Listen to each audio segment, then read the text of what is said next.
Assalamualaikum warahmatullahi wabarakatuh. Perkenalkan, saya Rosita Izan Rintias dengan NIM 1907026051 dari kelas Gizi 5B UIN Wali Songo, Semarang.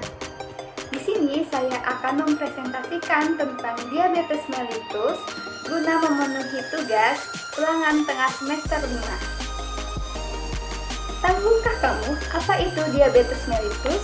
Diabetes mellitus merupakan penyakit menahun atau kronis berupa gangguan metabolik yang ditandai dengan kadar gula darah yang melebihi batas normal.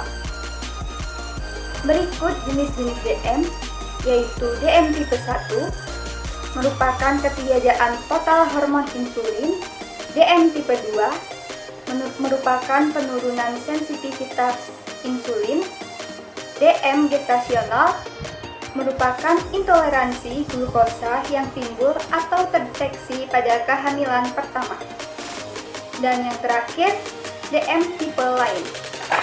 Ikut gejala DM, yang pertama banyak minum, kedua banyak makan, ketiga banyak buang air kecil, badan lemas, penurunan berat badan yang tidak jelas penyebabnya, kadar gula darah yang melebihi batas. Batasan-batasan kadar glukosa darah. Yang pertama, glukosa darah puasa lebih dari 126 mg per desiliter. Yang kedua, glukosa darah sewaktu lebih dari 200 mg per desiliter. Dan yang terakhir, glukosa darah dalam 2 jam atau postprandial lebih dari 200 mg per desiliter. Adapun komplikasi-komplikasi pada diabetes mellitus seperti stroke, penyakit mulut, neopati diabetik, disfungsi seks, retinopati, penyakit kardiovaskuler, neuropati diabetes. Lalu bagaimana sih cara pencegahannya? Yang pertama, minum obat secara teratur sesuai anjuran dokter. Yang kedua, jaga kadar gula darah dan rutin check up. Yang ketiga, makanan sehat gizi seimbang. Yang keempat, rajin berolahraga. Yang kelima, waspada infeksi dan gangguan kulit. Dan yang terakhir, periksa mata secara teratur. Kemudian, tujuan tata laksana diet DM. Yang pertama, tujuan jangka pendek yaitu menghilangkan keluhan DM, memperbaiki kualitas hidup, dan mengurangi resiko komplikasi akut. Yang kedua, jangka panjang, mencegah dan menghambat progresivitas penyulit mikroangiopati dan makroangiopati. Dan yang terakhir, pengelolaan adalah turunnya morbiditas dan mortalitas diabetes mellitus.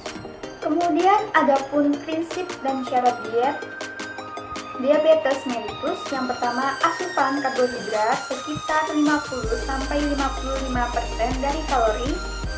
Kemudian protein 10-15%. Kemudian lemak yang terdiri dari 20-30%. Asupan serat paling sedikit 25-35 gram per hari. Dan terakhir, bagi diabetes mellitus yang berkomplikasi dengan hipertensi, maka dilakukan pengurangan natrium secara individual. Kemudian makanan yang dianjurkan untuk penyakit diabetes mellitus seperti sumber karbohidrat kompleks, contohnya nasi, roti, mie, kentang, singkong, ubi, dan sagu.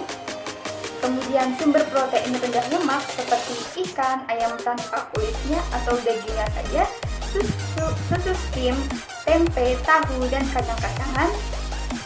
Sumber lemak dalam jumlah terbatas seperti diolah dengan cara dipanggang, dikukus, di-stuk, direbus, dan dibakar. Kemudian sumber serat yaitu dari buah-buahan dan sayur-sayuran. Ada pula makanan yang tidak dianjurkan, yaitu mengandung banyak gula sederhana seperti gula pasir, gula jawa, sirup, jeli, buah-buahan yang diawetkan, susu kental manis, minuman botol ringan, es krim, kue-kue manis, dodol, dan lain-lain.